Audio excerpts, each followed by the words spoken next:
पितामह ब्रह्मा के बारंबार निवेदन करने पर शिवजी बोले, हे ब्रह्मा जी, सती के तन त्यागने से मैंने क्रोधावस्था में होकर दक्ष प्रजापति को दंडित किया, अन्यथा किसी को दुर्वचन कहने से मैं रुष्ट नहीं हुआ करता।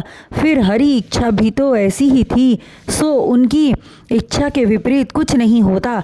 इतनी कथा बतलाकर मैत्रेय जी बोले, हे महात्मा विदुर, ब्रह्मा जी की विनती को स्वीकार कर भगवान उनके साथ प्रसन्न होकर दक्ष प्रजापति की यज्ञशाला में पहुँचे।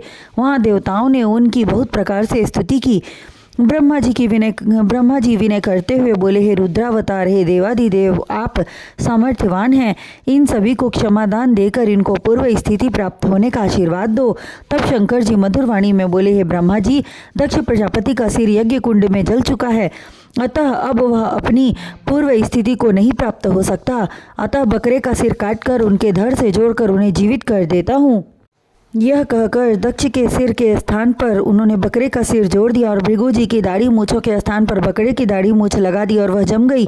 भगदेव को मित्र देवता के नेत्र दिए जाते हैं, पूषा के दांत नष्ट हो गए हैं, अतः वे दक्ष के दांतों से भोजन करेंगे और प्रभु के आशीर्वाद से बाकी अन्य समस्त देवताओं के टूटे फूटे अंग अपनी वास्तविक स्थिति को प्राप्त हो गए। किंतु बकरे का सिर जुड़ने के कारण दक्ष प्रजापति के मुंह से बकरे की आवाज़ निकल रही थी। वे बम बम बम के अलावा कुछ नहीं बोल पा रहे थे। उनकी इस स्थिति को देखकर सभी लोग हंसने लगे। तब शंकर जी भगवान ने उनके सिर पर अपना हाथ फेरा। तत्पश्चात दक्ष प्रजापति को बोलने की शक्ति प्राप्त हो गई। तब दक्ष प्रजापति ने शिवजी को दंडवत प्रणाम किया और अत्यंत दीन होकर बोले, हे स्वामी, मैं अज्ञानवश आपकी प्रभुता को न जान सका था और उसी अज्ञान के कारण मुझसे भयंकर अपराध हुआ। वैसे ही फल की प्राप्ति मुझे भी हुई, किंतु आपका हृदय बहुत विशाल है, जो आपने मुझ जैसे अपराधी को क्षमादान देते हुए पुनर्जीवित कर दिया। आप धन्य हैं प्रभु, तथा आपकी महिमा भी धन्य है। इस प्रकार दक्ष प्रजापति भगवान शंकर की महिमा का गुणगान करते हुए विनती करने लगे।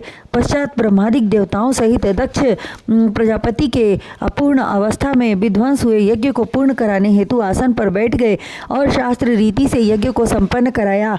यज्ञ संपन्न होते ही श्री हरि नारायण अपने चतुर्भुज रूप में यज्ञ कुंड से प्रकट हुए। वे शंख चक्र गदा एवं पद्म धारण किए हुए अत्यंत सुंदर लग रहे थे। सिर पर रत्न जड़ित मुकुट जिसमें मोर पंख लगा हुआ था, गले में वैजंती माला और अपने प्रिय वाहन गरुड़ पर सवार थे। उनके मनोहारी रूप का दर्शन कर देवता सहित यज्ञशाला में उपस्थित सभी लोग अपने जीवन को सार्थक समझने लगे। तब प्रभु की स्तुति करते हुए दक्ष प्रजापति बोले, हे त्रिलोकीनाथ, हे समस्त सृष्टि के मालिक, मुझसे अज्ञानवश भगवान शंकर का अनादर हो गया था और यज्ञ विध्वंस हो गया, किंतु प्रभु शिवजी की कृपा मुझ पर हुई और यज्ञ पूर्ण हुआ और आपका दुर्लभ दर्शन प्राप्त हुआ। दक्ष की वाणी सुनकर यज्ञ भगवान बोले, हे दक्ष प्रजापति, ब्रह्मा विष्णु और महेश इन तीनों देवताओं को एक समान जानो। तीनों ही यज्ञ पुरुष हैं, अतः इनमें से किसी का भी अनादर करना उचित नहीं है।